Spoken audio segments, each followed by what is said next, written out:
राम राम किसान साथियों, मैं रजनीश कनेडी सक्ताखड़ा सीड्स एंड पेस्टिसाइड दुकान नंबर 6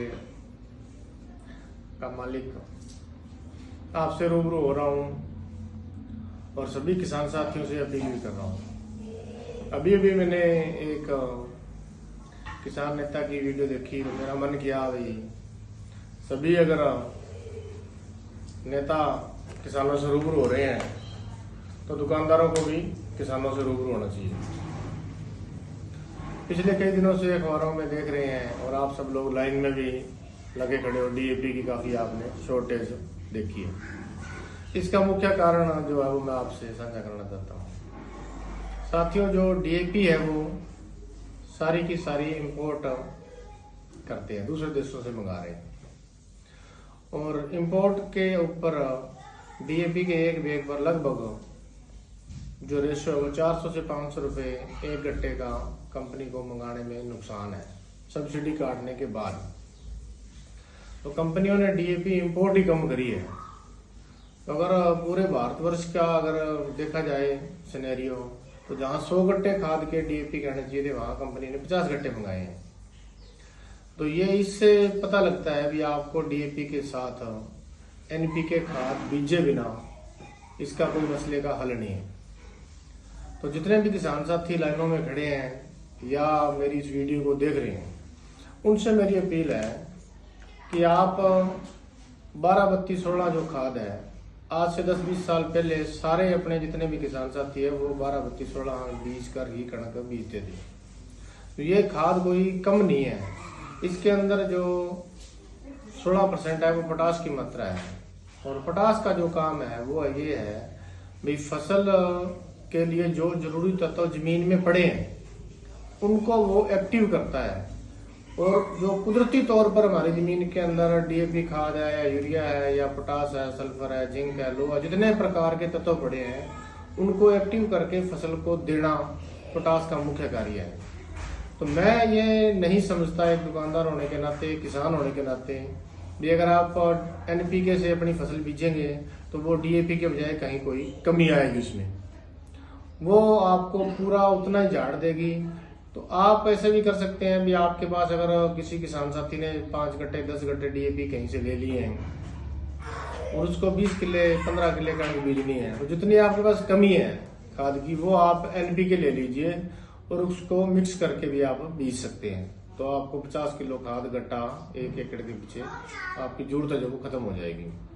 और दूसरा ये है भी आप 10-20 एकड़ जो डीएपी से बीजेंगे, 5-4 एकड़ एनपीके से बीज के देखिए, क्योंकि आने वाले समय में डीएपी की और दिक्कत आनी है। तो आप एनपीके से बीजेंगे तो मुझे नहीं लगता भी आपका कोई 10 किलो 5 किलो भी झाड़ का कहीं कोई डिफरेंस रहेगा। अगर बराबर झाड़ आता है तो क्यों डीएपी के पीछे भागना है आपने।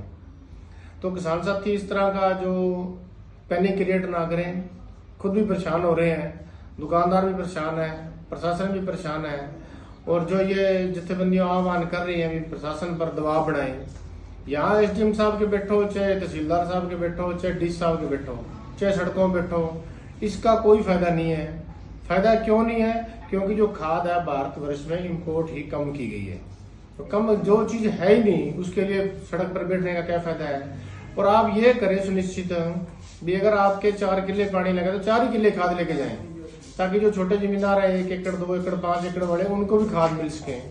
हमारा जो एरिया है बड़े जमींदारों का एरिया है और कोशिश ये कर रहे हैं सारे जमींदार भी मैं 50 किले खाद एकदम से इकट्ठी ले जाऊं। इसी चक्कर में वो मजदूरी पे आदमी लाकर लाइनों में लगा रहे हैं। एक्चुअल जेन्युइन जो खाद लेने वाले जमींदार हैं वो 200 या 300 होते हैं, जबकि लाइन में खड़े 1500 आदमी।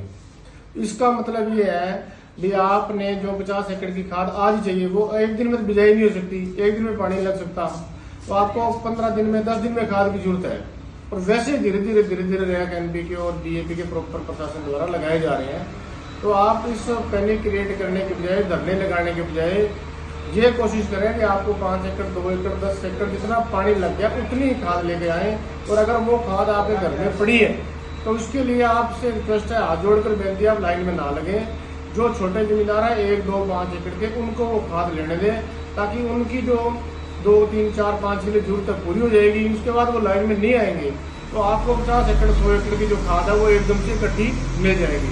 तो एक हफ्ते के लिए आपसे हाथ जोड़कर बेनती है कि जो आपके घर में पड़ी है, जहाँ से आपके सोर्स से ली है, उस खाद को यूज करें और छोटे जमींदारों को लेने दें। और बिना मतलब सड़क रोकने का प्रशासन के यहाँ दबाव बनाने का इस बात का कोई फायदा नहीं है। और आप अपने जो प्रॉपर दुकानदार है, सोसाइटीज है, टैक्स है, उनके संपर्क में रहें, एग्रीकल्चर डिपार्टमेंट के संपर्क में रहें, वो आपको प्रॉपर बताएंगे। उनके पास लिस्ट आ जाती है रेट लगने से पहले, 20 दुकानदार की इतनी इतनी खाद जाएगी, जहां आपको अवेलेबल खाद है वहां से ले ले।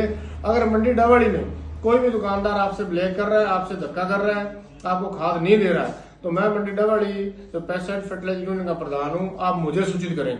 मेरी जिम्मेवारी है कि किसान को प्रॉपर खाद हर दुकान से जो जितनी उसके पास है वो मिलनी चाहिए। और मैं आपको इस वीडियो के माध्यम से आश्वस्त करता हूँ भी मंडी डबड़ी एरिया का कोई भी जो दुकानदार है वो खाद ब्लैक नहीं करेगा और वो आपके साथ धक्का नहीं करेगा। जितने भी किसान साथी वहां लाइन में खड़े होंगे, 100 खड़े हैं, अगर 500 बैग है तो 5 बैग के हिसाब से मिलेंगे। अगर 250 खड़े हैं, 500 बैग है 2 बैग के हिसाब से वो पूर्ण खाद वो जो लाइन में खड़े हुए किसानों को मिलेगी। लाइन लगाने की जरूरत नहीं है। आप जब भी दुकान पे जाएं उससे अपनी पर्ची ले, रसीद ले, टोकन ले, जब उसके पास खाद आएगी तो आपको खाद देगा। अगर नहीं देता तो आप इसको पैनिक क्रिएट करने के बजाय एसडीओ साहब को बताएं या मुझे आकर डायरेक्ट मिले, मैं आपकी हर संभव सहायता करने की कोशिश करूंगा। आप सबका बहुत बहुत धन्यवाद। जय हिंद, जय भारत, जय किसान।